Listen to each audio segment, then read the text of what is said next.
But I want to transition to this story in the NFL.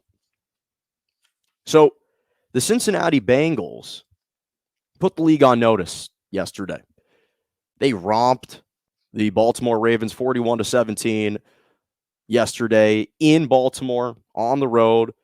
This snapped a 5-game losing streak to their division rival. It was the first time that the Bengals actually beat the Ravens since 2018. It snapped the Ravens' 5-game winning streak entering this season. And right now, the Bengals are 5-2 overall on the year. In fact, they are tied for a share of first place, not only in the AFC North, but in the AFC, in the conference.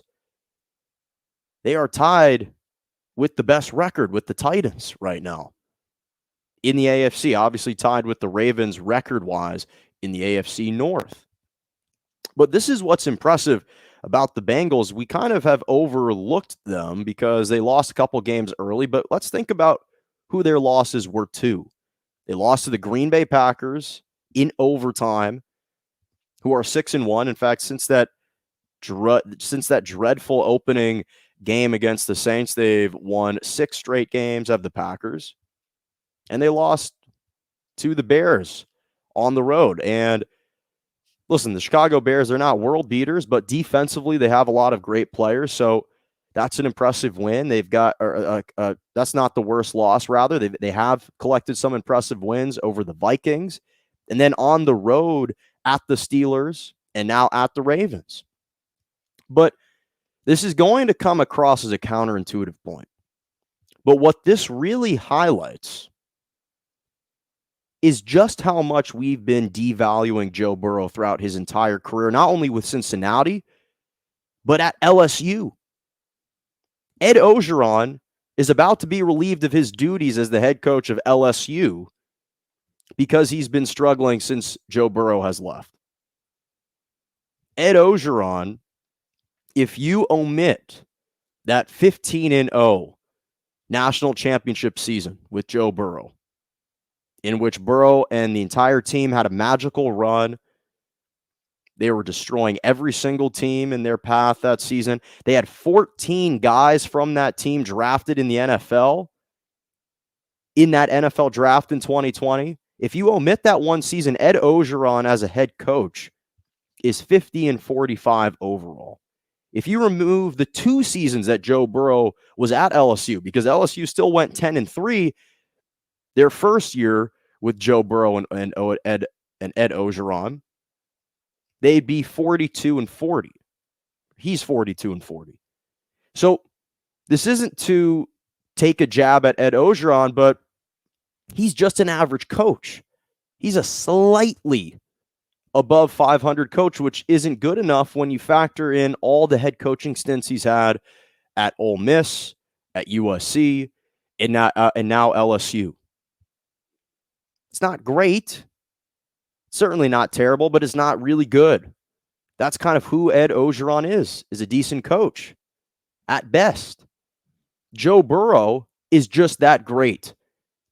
And we haven't been giving this guy enough praise, I think, for what type of talent, what type of leader he is, because clearly we're seeing just how valuable Joe Burrow is right now.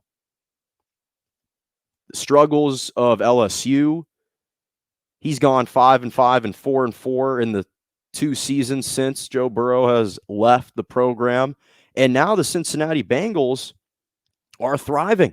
And it's because of this young man's leadership. The fact that this guy, who was already having an amazing first rookie year, played 10 games, threw for nearly 2,700 yards, was averaging 270 yards per game,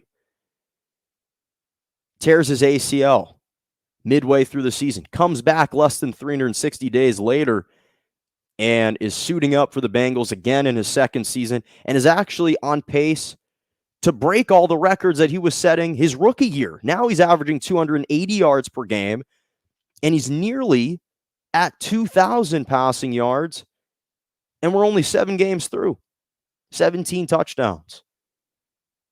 And perhaps what we have failed to recognize is just how truly special Joe Burrow is. Because that's what this highlights here. That's exactly what this highlights here. And I raise this point to further accentuate what he clearly means to the Bengals and what he brings to the quarterback position. Because for him to be completing 69% of his passes this season, again, after suffering a traumatic injury not that long ago, I don't think people understand or appreciate what he's doing, what this young man's doing. It's been nothing short of sensational. 25-3 overall record in college, a national championship, an undefeated season. And then you look at what he did against the Ravens specifically, and he played perhaps the best game of his career, at least one of the best games of his career. 416 passing yards, a career high, 3 touchdowns. The Ravens don't just kind of concede those numbers to anyone. This is a prideful organization, an organization that is known for representing toughness, that is known for just their nastiness and taking pride defensively, especially when you play in Baltimore. Be like a Raven is the mantra, is their battle cry. And here this kid in a division rivalry game comes in and smokes him.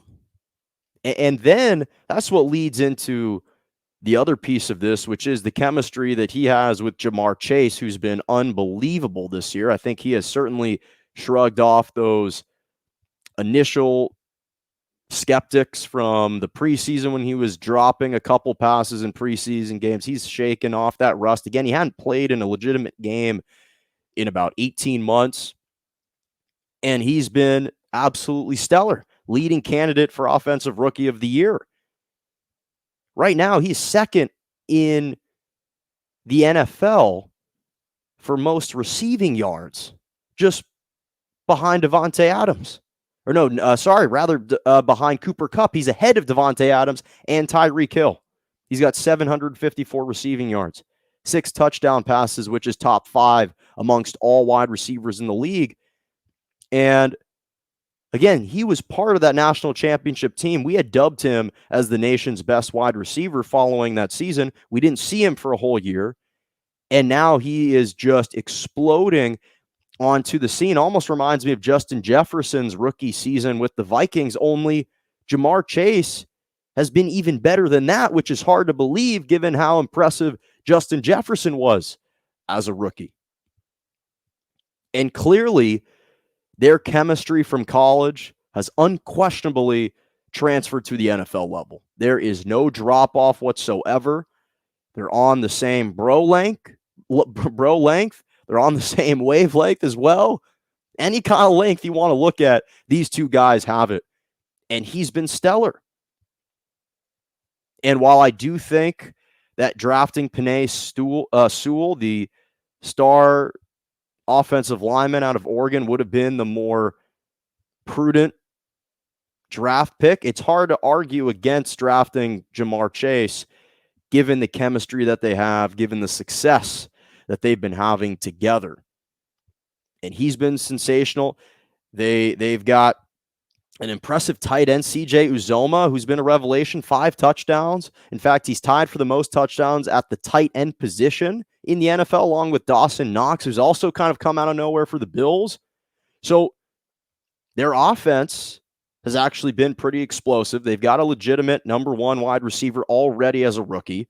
They've got an emerging tight end. Their defense sacked Lamar Jackson 5 times yesterday, which is hard to believe because Lamar Jackson had never been sacked 5 times in his career. Sam Hubbard had 2.5 sacks.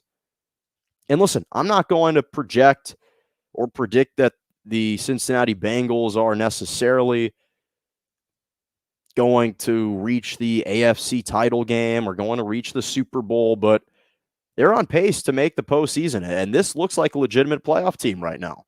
Again, we've been sleeping on them because it's the lowly Bengals, and they were kind of caught in the crosshairs of the Urban Meyer fiasco post that win over the Jaguars, or in Urban Meyer's case, the loss to the Bengals. But this team just slowly, every single week, comes in, is professional, and takes care of business. Their defense is playing better, and it's impressive what they're doing right now. It's really impressive. This was a statement win. Again, an organization that hasn't made the postseason since 2015. They're not only playing like that, but they sent a message through the NFL that I think is reverberating and is really starting to stick. That, hey, we're not just a team that you're going to roll over. Those days are done.